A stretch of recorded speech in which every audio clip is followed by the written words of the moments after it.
ಎಲ್ರಿಗೂ ನಮಸ್ಕಾರ. Narikela presenting Tropic Essence. Tropic Essence ಅನ್ನೋದು ನಮ್ದೇ ಹೊಸ ಬ್ರ್ಯಾಂಡ್. ಬಾಟ್ಲಲ್ಲಿರೋ ಕ್ವಾಲಿಟಿ ಎಲ್ಲ ಅದೇ, ಬ್ರ್ಯಾಂಡು ಬಾಟ್ಲ್ ಮೇಲಿರೋ ಹೆಸರು ಮಾತ್ರ ಚೇಂಜ್ ಅಷ್ಟೇ. ಆಯಿಲ್ ಪೂಲಿಂಗ್ ಅಂದ್ರೆ ಏನು ಅಂತ ನಿಮ್ಗೆಲ್ಲ ಗೊತ್ತಾ?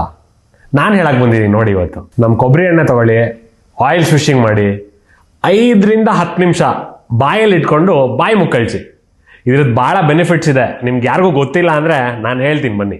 ಖಂಡಿತವಾಗ್ಲೂ ಓರಲ್ ಹೆಲ್ತ್ ಅಂತೂ ಇಂಪ್ರೂವ್ ಆಗುತ್ತೆ. ಹೆಂಗೆ ಅಂದ್ರೆ ವಾಟರ್ ಕಂಟೆಂಟ್ ಇಂದ ಏನೇನು ತೆಗಿಯಕ್ಕಾಗಲ್ವ ನಿಮ್ ಜರ್ಮ್ಸ್, ಬಾಯಲ್ಲಿರೋ ಜರ್ಮ್ಸ್ ಎಲ್ಲ, ಅದು ಆಯಿಲ್ ಇಂದ ಖಂಡಿತವಾಗ್ಲೂ ತೆಗಿಬಹುದು. ಇದ್ರ ಜೊತೆಗೆ ನಿಮ್ ಟೀತ್ ಅಂತೂ ವೈಟ್ ಆಗೇ ಆಗುತ್ತೆ. ಈ ಪ್ರೋಸೆಸ್ ಮಾಡೋದಕ್ಕೆಲ್ಲ ಒಳ್ಳೆ ಕೊಬ್ಬರಿ ಎಣ್ಣೆ ಬೇಕು. ಅದಕ್ಕೋಸ್ಕರ ನಮ್ಮ ಹತ್ರ ಬಂದ್ರೆ ನಿಮ್ಗೆ ಒಳ್ಳೆ ಕೊಬ್ಬರಿ ಎಣ್ಣೆ ಸಿಗುತ್ತೆ. ಏನಕ್ಕೆ ಅಂದ್ರೆ ಡಬಲ್ ಗ್ರೇಡ್ಗೆ ಮಾಡ್ತಿರೋದ್ರಿಂದ ಸ್ವೀಟ್ನೆಸ್ಸು, ಪ್ಯೂರಿಟಿ ಎಲ್ಲ ಇರುತ್ತೆ. ಒನ್ ಮೋರ್ ಥಿಂಗ್ ಏನಂದ್ರೆ ಈ ಪ್ರೋಸೆಸ್ನ ನೀವು ಖಂಡಿತ ಎಂಜಾಯ್ ಮಾಡ್ತೀರಾ. ನಾನು ಪ್ರತಿ ಸತಿ ಹೇಳ್ದಂಗೆ ಪ್ಯೂರಿಟಿ ಬರೀ ನಮ್ಮ ಬುಕ್ಸಲ್ಲಿಲ್ಲ, ನಮ್ಮ ಪ್ರಾಡಕ್ಟ್ಸಲ್ಲಿ ಕೂಡ ಇದೆ.